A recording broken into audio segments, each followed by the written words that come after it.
All right. Hello and good afternoon, everyone, and thank you for joining us for today's webinar on how nano-influencers can generate more business for you.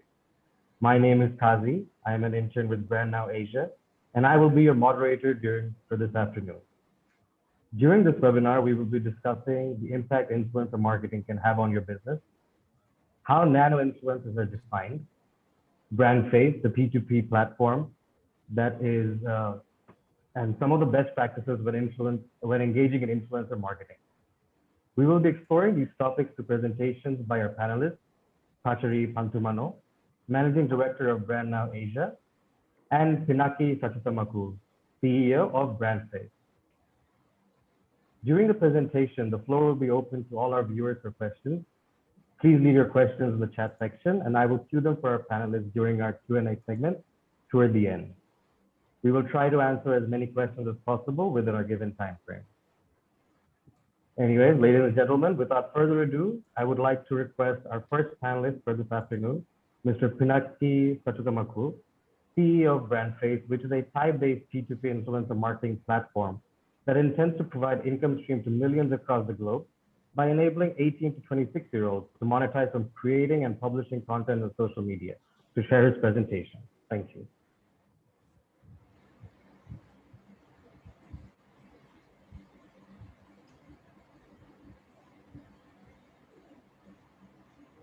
All right. Well, hello, everyone. Thank you very much, Kazi, for the introduction. And thank you all to everybody here today for coming on. Really appreciate it.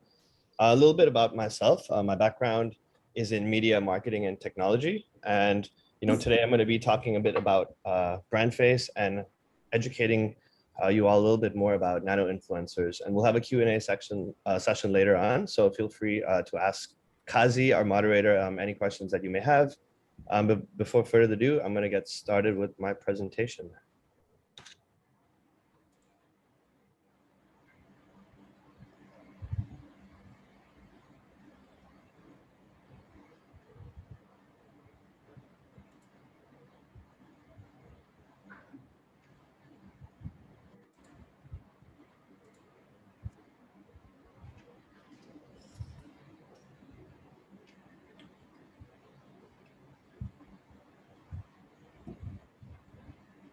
Kazi, I'm actually having a little issue sharing this screen at the moment.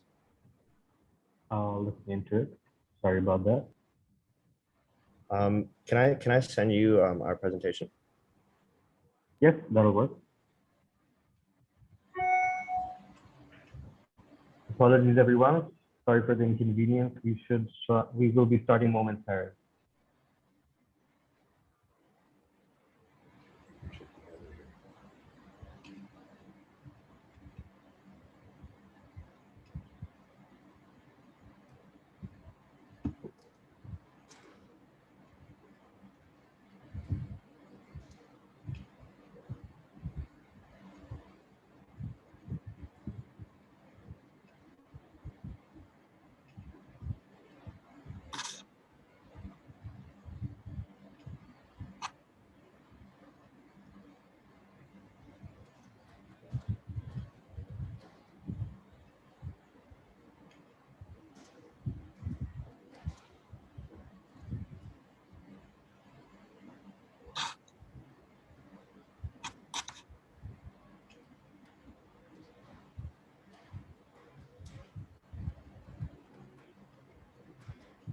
All right, so just want to confirm that everyone can see the screen at the moment. Can you just thumbs up? All right, so yeah, so I want to share about BRANDFACE and what we're up to at BRANDFACE. So BRANDFACE is Thailand's first peer-to-peer marketing platform, and our focus is crowd marketing via nano-influencers. All right, next slide. So there's been a huge change in consumer behavior lately. And the reason for this is because influencers have been triggering consumers and getting people to think about various products. So there's so many ads that are out right now, and there's ad fatigue, right? So people are seeing so many different ads. How do you actually stand out? And the way that brands are tapping into consumers right now is through influencers. So according to Forbes, 87% of consumers listen to influencers now before making a purchase. But I think even more before making the purchase, it's actually just getting you to be aware of the specific product. But more importantly, next slide, Kazi, is the impact of everyday people. And so people trust their peers more than celebrities, sponsored ads, and traditional ads.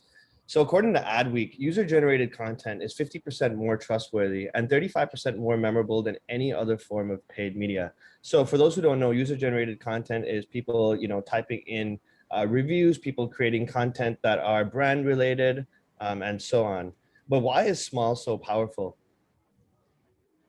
Yeah. So here's a influencer tiers and engagement rate. And essentially, I'm going to share with you a little bit more about influencers and how influencers are segmented into various tiers.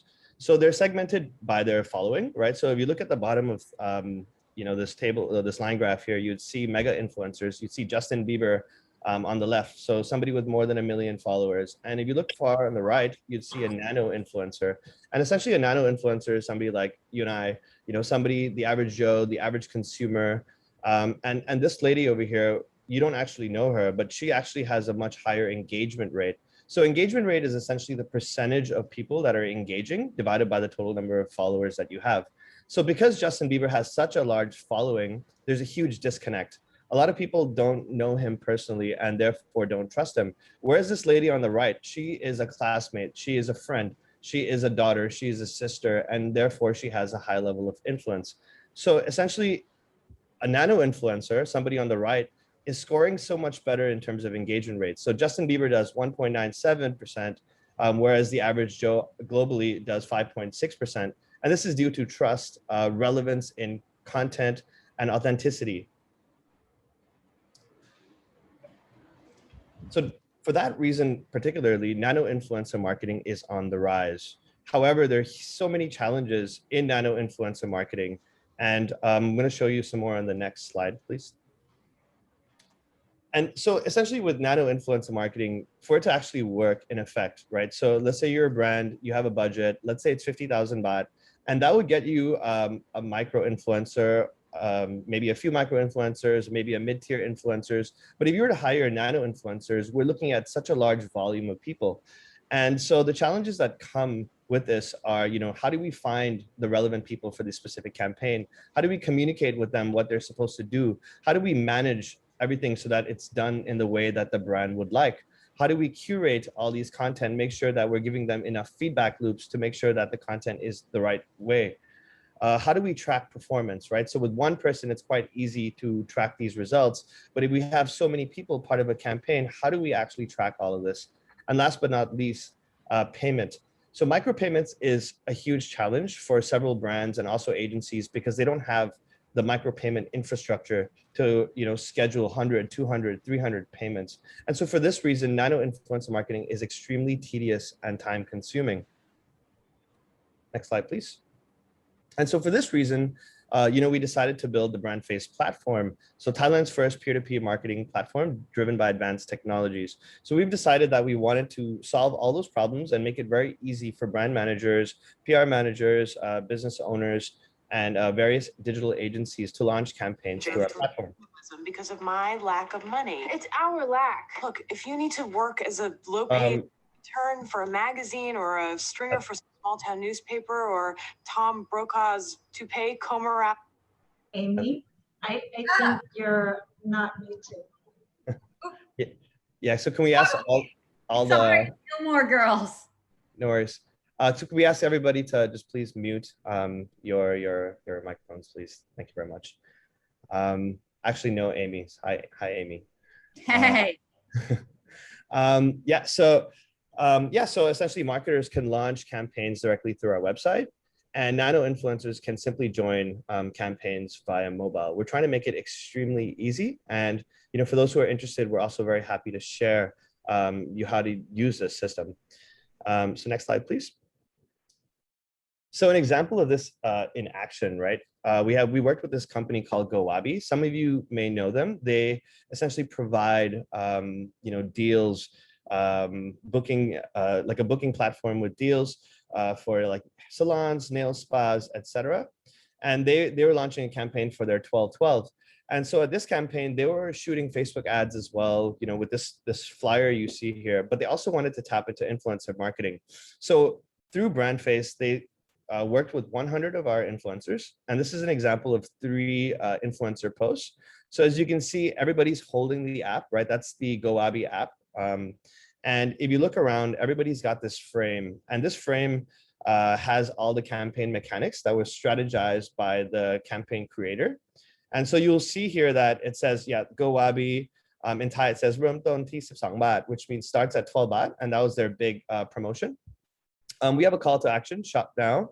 We have another call to action which says link in bio. And how that works is our influencers all posted this image onto their Instagram pages, and they had the GoWabi website link in their bio. So if their audience, their friend, clicked into that link, they would go directly to their e-commerce page and they would be able to purchase deals. So what we did was actually we got all these influencers to use these frames because we wanted multiple touch points for this specific campaign. So if the general consumer saw a friend post this with this border, it's something that is, you know, quite effective. And if they saw it again later on Facebook, that would be something that they'd be like, hey, I remember Pang, you know, and using the same colors. And that's something that now resonates with me a little bit more. And then I go back on Instagram and then I see Prow with the same border. And then now I'm interested. So this is how brands are tapping into our system. On this side, you'll see the campaign metrics that were created for GoWabi. So this is actually a direct, you know, a direct frame, I'd say, or a slide from our campaign report. So, you know, this would give you an overview of the overall metrics. So for this campaign, we actually generated over 20,000 views and 10,000 plus engagements in about 48 hours. So most of the impact actually happens within 48 hours. I'd say the majority of it in the first 24.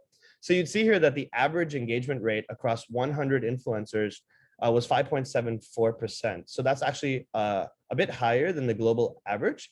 And some of our campaigns are a little bit lower and some of our campaigns are a lot higher. But I think this campaign clearly depicts, you know, the power of nano-influencers and why small is powerful. So actually for this campaign as well, it had 3% higher than the typical mega influencer campaigns and over 3% higher engagement rates than Facebook as well. And through these posts, 482 leads were generated, right? So these friends clicked into their website and were interested in purchasing a coupon.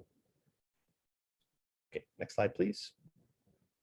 So BRANDFACE provides end-to-end solutions for marketers through a self-serve platform. So from targeting, campaign management, you know, influencers, quality assurance. So, you know, making sure that the posts are of high quality, analytics and reporting. So brands would and agencies would be receiving a report at the end of each campaign, and micropayment management, which is a huge headache.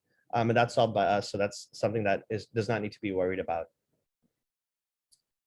So the next slide would show some campaigns in action, and you'd see several different industries that have been tapping into our peer-to-peer network.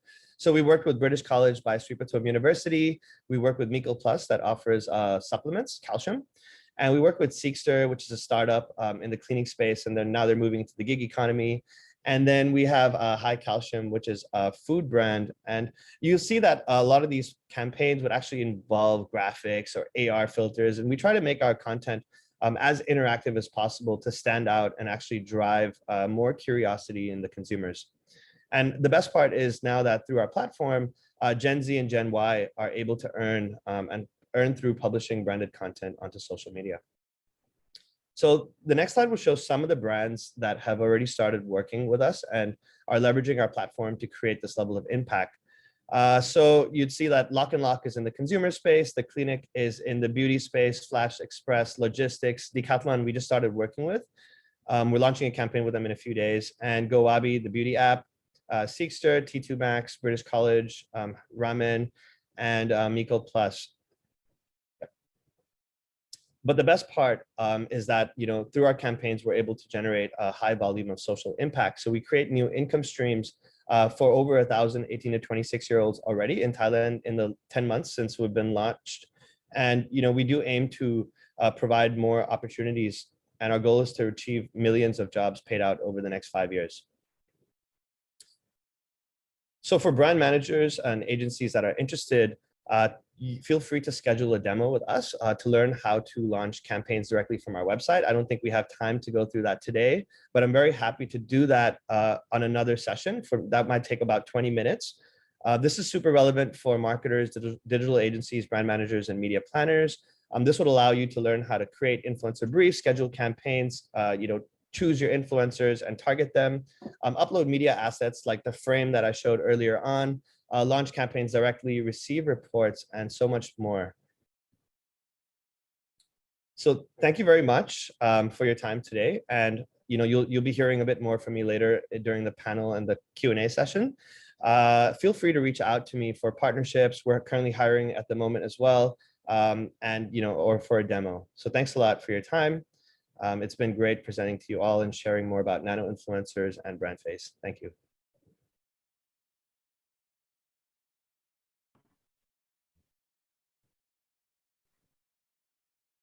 Thank you, Pinaki, for your presentation. That was very informative. Now we will be seeing a presentation from Pasari Pantumano. But before we get into that, I would just like to remind our viewers that if you have any questions, please leave that in the comments in the chat section, and we will get to it towards the end during our question and answer segment. So just a little background on Mrs. Pasari Pantumano. She's the Managing Director of Brand Now Asia, a brand communication agency that has been operating for over 13 years. She has been working as an international marketing and communications professional for years, delivering winning solutions for some of the world's most disruptive and influential brands. Today, she will be speaking to us on some of the best practices when engaging in influencer marketing. Enter to Bluetooth. Bluetooth connected. All right, you're up now.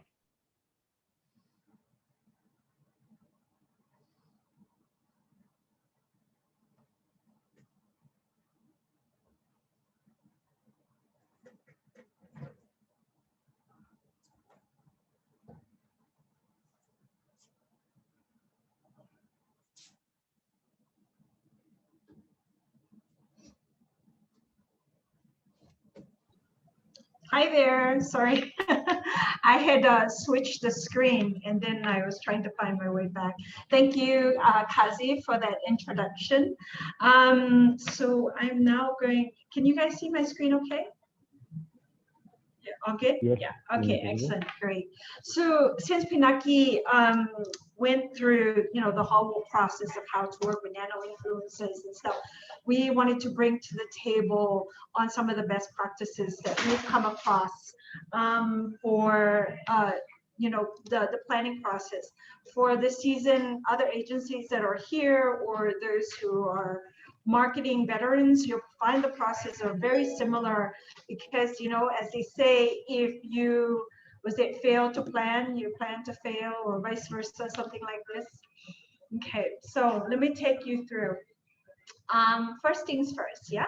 So what we want to do is define the objectives, make sure the creatives is there, have a call to action. I've had situations where a brand had already worked with a influencer, but afterwards there wasn't a call to action and they were not able to monitor and measure, and wanted to find a way, that they could do a recourse on that because the action had already taken place. So just want to reiterate that it's good to plan the process when we first start out, right? So the first thing is going to be define the objectives. So defining the objectives, we want to have a clear target. What do we want to do with this campaign? Is it just a general brand awareness? Is it a sales promotion like what we saw Pinaki presented for GoWabi for 12/12? Or is it all of it? And if that be the case, then, is it only the influencer marketing, or what is, all in the marketing mix that we want to pull in, and what is the budget that can be allocated? We want to clarify the direction, the strategy, the execution, and of course, later on, when we lay the groundwork properly, then we're able to measure like some of the numbers that you saw already with BRANDFACE. I think when we work with brands, we notice like, you know, on the other side, there's the CMO, the MD, or the CEO. There are different priorities, or even the sales director. So we gotta set all of those together, and then we have a platform to launch, right? And then also, what is the right channel? I think with BRANDFACE, it's nano-influencers. These are very young people. So I have children who are in their teens, and they think, you know, the in thing is all about Instagram and TikTok, and because mommy's on Facebook, I'm what they call a boomer. And I try to explain to them that boomers are actually your grandparents. But they lump us in all together. The next thing is to be creative. Pinaki mentioned already that it's a noisy world, right? So from the time we pick up our phone to start using it, to, you know, just getting on the BTS or the MRT, we want to work with the influencer, be it nano or the micros, to make these ads attractive. You know, we want to make them resonate with your brand. We want it to be aesthetic and authentic, and have that content be relatable. If you're working with a nano influencer who are a bit more fun and cool, and they want to hang out, stuff like that, the aesthetics or the language shouldn't be so formal. It should be a little bit more laid back. And also, you want to have a right balance between, you know, information and presentation. And for some brands, they like things that are more animated. And maybe later, Pinaki will show the thing with the AR bowl that he did. I think is kind of cute. So it's a bit more interactive when people see that. Next, we want to have a call to action. So, you know, what is that call to action going to be?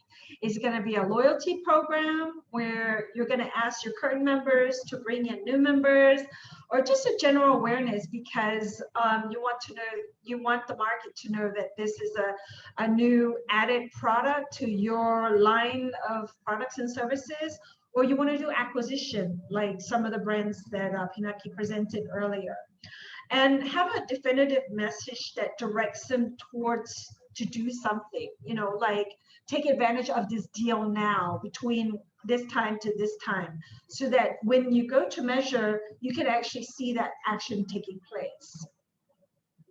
Okay, monitor and measure performance. So as we've already seen, many of the marketers, you know, there's so many softwares out now, not just the ones that are currently on the platform from the influencer agency, but also within your own platform, you can also measure. But I think it's good to have like alignment and agreement on, you know, what is going to be the best result? What are we trying to achieve here? So that afterwards, you can go back and have a look. Sometime there's going to be A/B testings as well. And then you can test, you know, okay, this group of influencer versus this group of influencer, which one did better for you? So this is some of the things that we want to share with you in relations to how to, you know, lay the groundwork for setting up a campaign. And if you need help with that, feel free to give us a call. You can drop us an email. There's a WhatsApp button on our website, and this is our email page. So that's it for me. And I think Kunkazi is going to take us to the next part of this session. Well, thank you so much for your presentation. That definitely covered some of the key practices that we should all maintain when working with influencers for our campaign. At this time, the floor is still open to all our viewers for questions.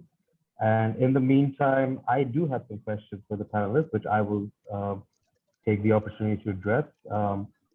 My first question would actually be to both of our panelists today to get their insights on what they think would be some of the next unexplored or next big thing in social media influence space. So I would request Pashari to address this question first, if she would. Ooh, the next big thing. well, of course, you know, I got two teenagers, and the thing that we have seen is that's been coming on really strong the last probably 5 or 6 months that my kids are using a lot is the TikTok. And it's fun, it's engaging. They're advertising all over Facebook and YouTube. Who knows? Who knows who else is going to bring in a new platform for us to use? Or maybe there's going to be another one that kind of like is combo of all of them. I find marketing and communication a very interesting profession. There's always new things to look forward to and do, to learn. It's been a wonderful process, I think, in the last 12 months with the whole work from home, and you know, now everybody's glued to, you know, their phones and or their laptops, and one of the things that I think we had before in the discussion, one of the things that we see that's shifting is the outer home is starting to go away more and more, you know, the traditional billboards and stuff like that. Hi, Bob. So how about you, Pinaki? What do you think? What's the next thing? Yeah, I'd like to think that, you know, a lot of people are moving towards peer-to-peer. So I think the current thing right now and the very near term next thing would be nano-influencers and peer-to-peer. I think there's still a huge adoption that's yet to happen.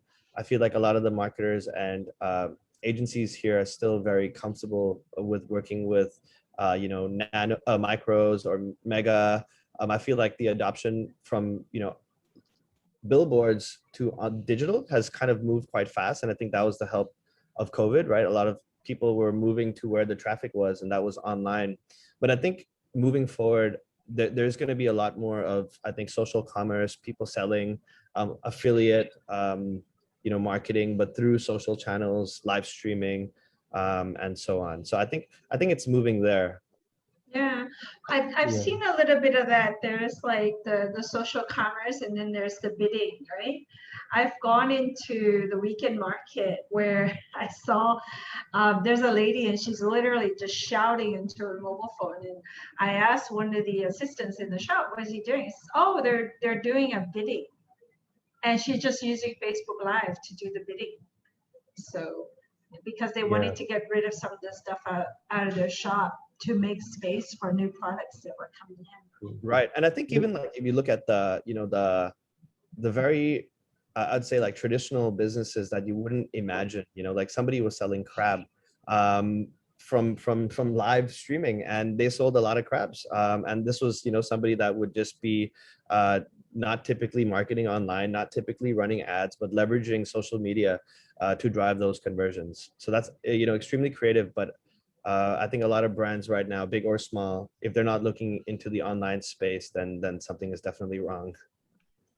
Yeah, that's true. And yeah, with Instagram and TikTok, these two, you can often see that there are cross postings between these two platforms as well.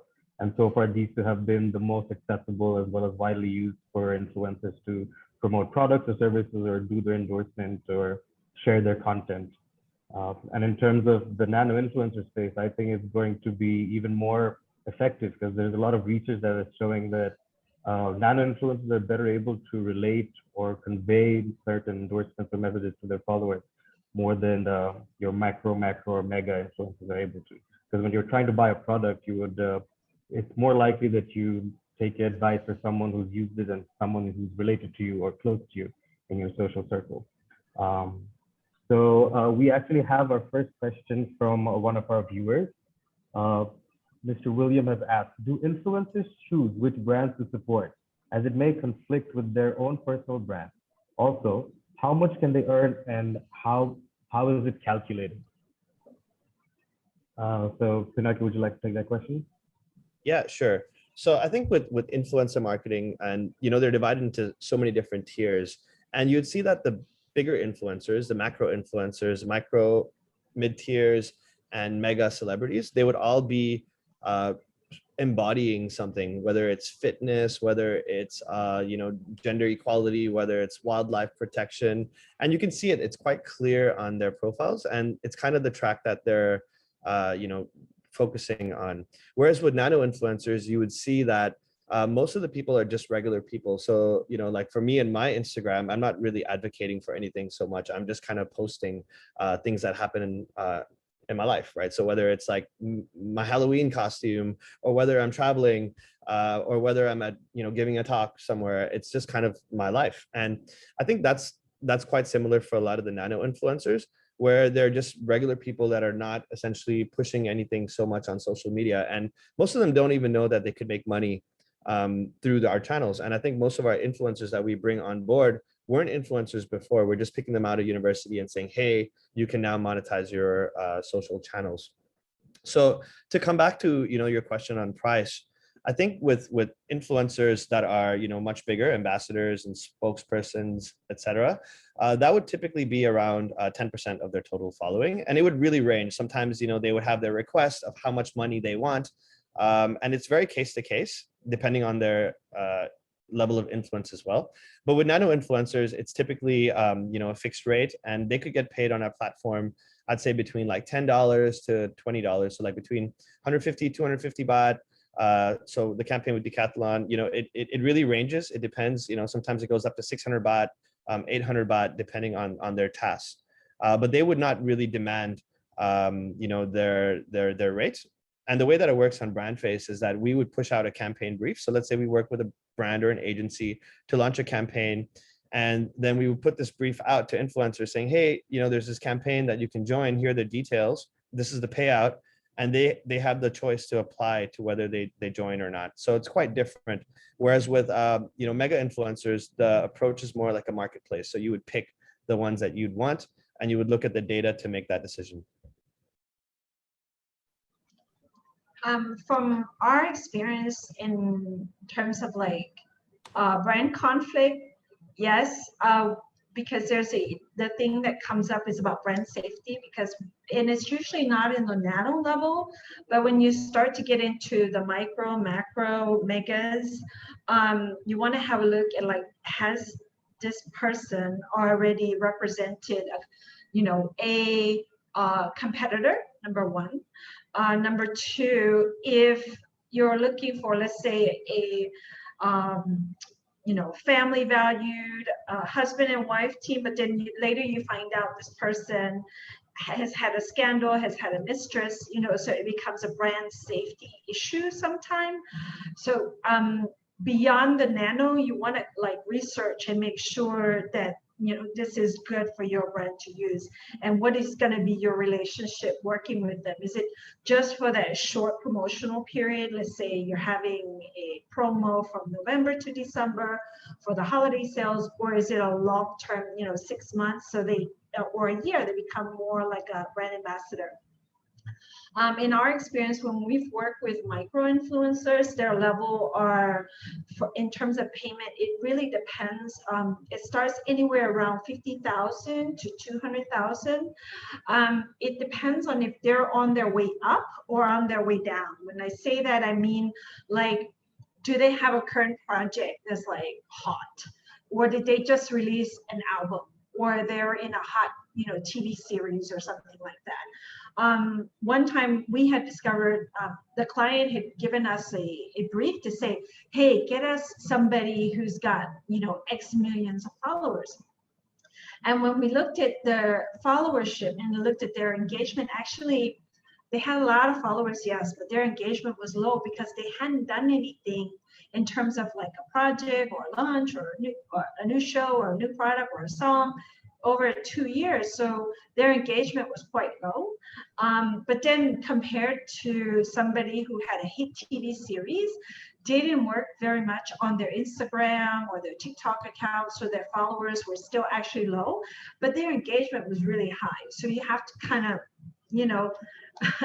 weigh that out, like how do you want to play it, or you want to do a test with them. All right, I hope that answers Mr. Williams' question. We have another question from Pauline. It goes, how does the algorithm in Facebook and Instagram affect the reach of influencers? I think, Pinaki, would you like to take that first? Yeah, sure. So this is actually my favorite part. So thanks a lot, Pauline, for asking this question. So if you look at Facebook and Instagram in general, Mark Zuckerberg's whole philosophy is about bringing friends and family together. So what does that mean? That means that businesses have to pay. Very simple. And you have to pay through running ads. Otherwise, your posts aren't getting any reach. So actually, I'm a page owner of quite a few pages. And one of my first pages that I created maybe about 10 years ago, we got such a high level of reach from, posting from our business pages. And today, even a page with more followers would not reach anybody. And you'd wait an hour and two, and then you might reach 10 people. And it's quite crappy, I'd say. And with influencer marketing, it solves that problem as well. Because people generally, when they post on Facebook, their posts get much more visibility. And that's how the algorithms work. And so we crack that by saying, hey, let's get 100 people to post instead of running a Facebook ad. And that's the whole premise, really. It's like, how do we get more visibility? How do we crack the algorithms? How do we get more people to see a product, learn about a product, and potentially buy the product? And we found that through influencer marketing, not only are we, beating the algorithms, we're also able to deliver things that you don't get through a sponsored ad, like trust, your friend in the ad, customization, personalization, hyper targeting, etc. So, yeah, I think influencer marketing does solve that issue, and I think that the algorithms favor people on Facebook, not businesses. Yeah, I second that. I'm a micro influencer. I own a group called the Bangkok Business Connections. And I think 2 to 5 times a week, I have somebody asking, I think every day we have up to about 10 people asking to join the group. It's not a page, it's a community group. And then I end up, they spam me and then I have to block them, unfortunately. But yeah, because I think they want the exposure to the 16,000s because it's more eyeballs looking at it. But then, to keep the page clean, otherwise I'm full of spam. Nobody wants to stay in the group. They start to leave you. So I have to take them out. Well, it's good to see the social media algorithms are supporting the influencer marketing space, which does make it more attractive for businesses. At this point, I have another question, and this one is for Pashari. When I'm working on my marketing plan, when and how do I decide if an influencer marketing strategy is relevant? I think, well, when we work with a client, it's a collaboration. I see this process as a partner, as a partnership. We've been very grateful for many of the well-known brands that we've worked with. Sometimes we have to test if they haven't done the research themselves or have any data that kind of backs up and gives us some insight into what's who is consuming their products or services. If that doesn't exist, then we can either look at doing a focus group or online survey to determine, or if that's not possible because we really need to hit the ground running, then we can do A/B testing, and that can be done fairly easily, through various segmentations inside some of the social medias already. How about you, Pinaki? Are you able to segment, and then do tests? Have you guys already done that part as well? Because this is the agency side from a brand communication marketing point of view. This is how we would approach it. It's like, get some insights. If we have no insights, then let's go find it.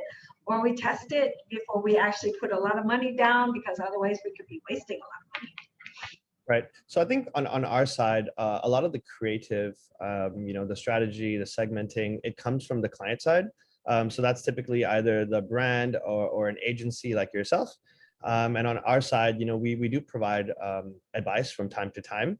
I mean, all the time, really, right now, because we're still working very, very closely with our clients. And while we're transitioning to our self-serve platform, a lot of it is still manual. So we do get quite involved in the conversations. But I'd say that working with a strong creative agency like yourself to devise that strategy would be best practices. Okay, thank you for your answers. We have another question from one of our viewers, Michelle. The question goes, as a service provider, our target market is small to medium businesses, to medium business owners. Given that the influencers are usually young and Gen Z, is it still smart for us to seriously look into influencer marketing? If I may, take that. Sure. I think if you're looking at small, medium business owners, unless the Gen Z themselves are all, are a reflection of that, they're also, an SME themselves. Otherwise, you want to look at what I separate what I call influencers versus KOL. KOL, for the other people who may not have come across this term, is key opinion leader. So a key opinion leader to me is an influencer, but I separate the terminology because they tend to be more of an expert in another field as opposed to just a popular person, i.e. a Kim Kardashian, if you will.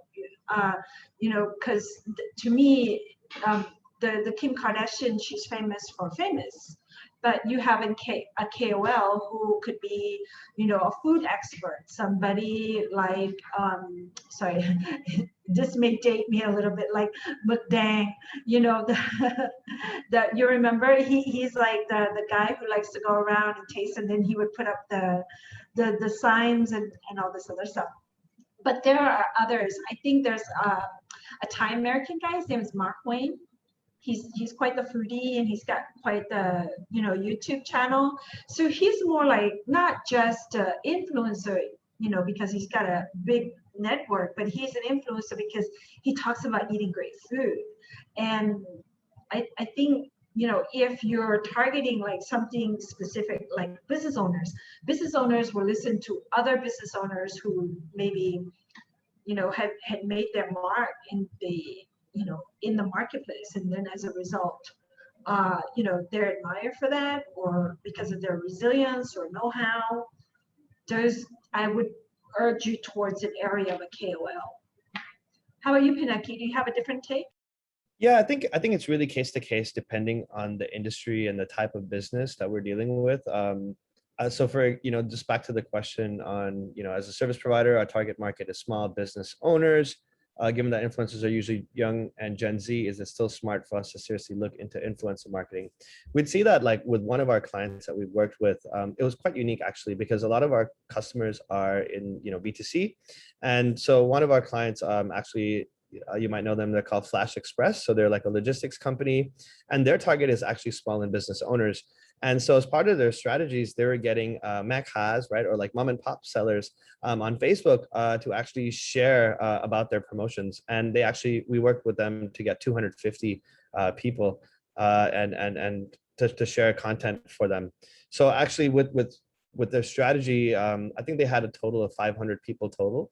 250 were just nanos, right? So anybody, and 250 people were mom and pop sellers to drive their campaigns forward. So yeah, I think to answer your question, it's really case to case, depends on the type of business. But I think the rule of thumb is like, just go where your customers are, right? So if they're on Facebook, find a way to get them. If they're on Instagram, try to get there. If they're not online, then don't bother. All right. If they're not online, maybe you got to do out of home. Door-to-door marketing. Right.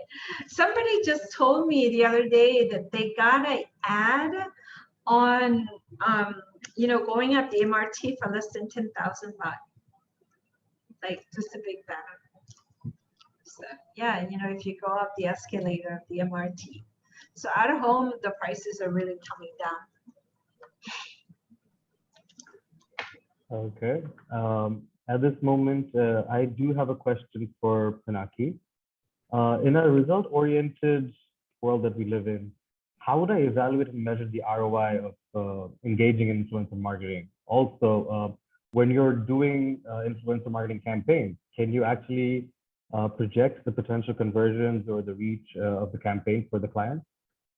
Yeah. So I think projection is one of the most beautiful things with influencer marketing. So a little bit more about what I was doing before. I ran a video company since 2014, and we work with a lot of brands and agencies to create video content. And a lot of like that kind of evolved from, creating high quality content to actually creating content that drove impact. And that means what? So somebody sees something and wants to share it, right? So how do you create this form of virality? And we actually found that a lot of companies were selling viral videos that didn't go viral. And that was a huge issue for me. And also, I think that's why we took many steps back and thought of how we could launch something like BRANDFACE that would solve that problem.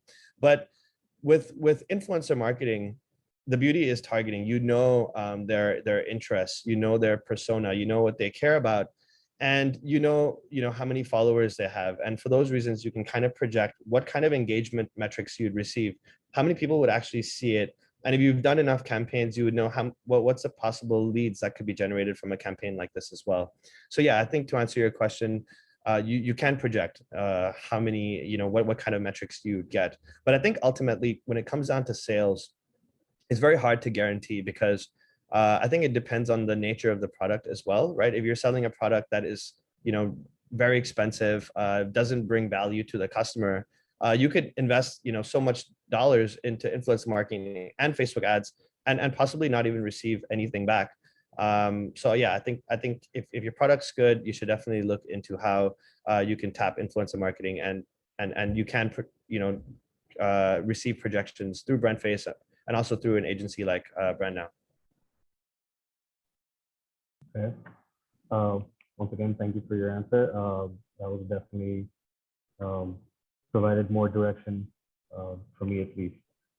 The next question that I would like to ask can actually go to both our panelists, and it is something that when I'm reading about influencer marketing or talking to influencers or agencies, one aspect comes up a lot is the involvement of influencers in the creative direction or the creative process.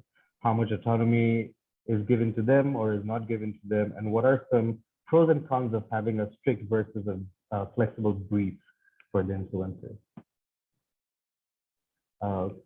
Pashari, would you like to take that first? Sure. I think when we work with I'm not because I think nanos are a little bit different, because they're more like just getting the brief. The brief is created with a creative agency, and then they work together with the influencer agency. When we work with micros and up, it really depends on, as I stated before, is this a short-term or a long-term relationship that we're going to have, right? Is it a short promotion? I'm of two-minded, because I tend to think that, some influencers, because they have been working for a period of time already, they'll come back and really surprise you on what they can do, because they know their audience better and they've been working with them, and maybe just on their own they're measuring like, okay, when I did this campaign with so and so, I had this kind of return or engagement, and then when I did like this, I didn't get it so much. So when we create, I think that dialogue, that conversation with the influencer, and again, I want to state that this is above the nano level. I think you can be surprised on the input of the influencer. But now, if you start to go to the level of like a Fortune 500 company, like when we worked on the launch of PepsiCo Sunbite with Fiverr, the brief is a lot tighter. It's a lot more strict, because you're looking at a 5-6 agency coming together with A-list celebrities. So each creative, each brief for each celebrity or mega at that point that the people were working with was tailored specifically to each. So it wasn't a one size fit all. I think this is a conversation that needs to be had, going back to how do we want to plan, how do we want to strategize, how do we want to measure, what do we want to see come back? Do we want to give the influencer the opportunity to also surprise us, or have that conversation one-on-one just to get their input? I've been on some webinars, not just in Thailand, but in the region as well as in Europe and North America. And one of the things that they're advocating is especially for larger audiences, is to take the input of, the micro, the macro, and the mega, because they tend to know. I think maybe micro and macro, they tend to know because they'll measure. I don't know if the team of somebody like Justin Bieber, which Pinaki talked about earlier, if they're actually measuring this stuff, whereas they're more, I could be wrong. I haven't met the team of Justin Bieber yet. So that, they're actually measuring his metrics and be able to give you that feedback in more detail. On to you, Pinaki. Yeah, so I think I do agree with you that it makes a lot of sense to get their feedback and their input, because they do know their audience the most. And if you have something that's quite important that you want to share from a brand perspective, there might be a certain angle that they would recommend, and sometimes that's extremely valuable. But for us with nano-influencers, it's quite different, and primarily because of the sheer volume of people that are involved in campaigns. So you're looking at 50 people to 100 to 200 people. It's quite tough to actually get the feedback from everybody. In fact, brand managers and agencies don't want to deal with that at all. They just want to kind of create their briefs and launch the campaign. So in our experience, we've seen two primary different types of briefs. And one is where it's quite flexible, where the influencer, where they say, hey, you know what, you can promote our product, but use our hashtag. And as long as you mention one of these three selling points, that's okay, and you can say it in your own words. And then the other scenario where a brand manager and agency would say, here's the script and you must follow it word for word. And so I think the trade-off is authenticity, right? So on one scenario where they are flexible to do what they want, right, the content tends to become more authentic, where people are like, oh, that is somebody that would start a conversation like that. That's how my friend would usually talk. And therefore it becomes a bit more convincing. But what you lose is the control of the things that are being said, which sometimes could be a risk to the brand. And then you have the other scenario where you have full control. You say, say this word for word. And the trade-off is the authenticity, where somebody viewing it would be like, hey, that's not how Kunpachari talks. That's not how Kazi talks. That's not trustworthy. And so yeah, I mean it's debatable. I think we leave that decision to the brand manager and the creative agency. Right. I think the key thing to remember is the authentic way of delivering the method of the communication. Anyways, that is all the time we have for today. At this time, I would like to thank both our speakers for their presentations and taking the time out of their busy schedules to join us for this webinar. And thank you to all of those who attended. And thank you for being a part of this webinar. I hope you all have a wonderful day. Goodbye. Yeah. Just one thing before we leave, if you would like to access any of the slides, please contact the speakers via LinkedIn. And I'm sure they will be happy to help you out with sharing the slides with you. Thank you so much. Bye-bye. Thank you all. Take care, guys. Have a great day, everybody.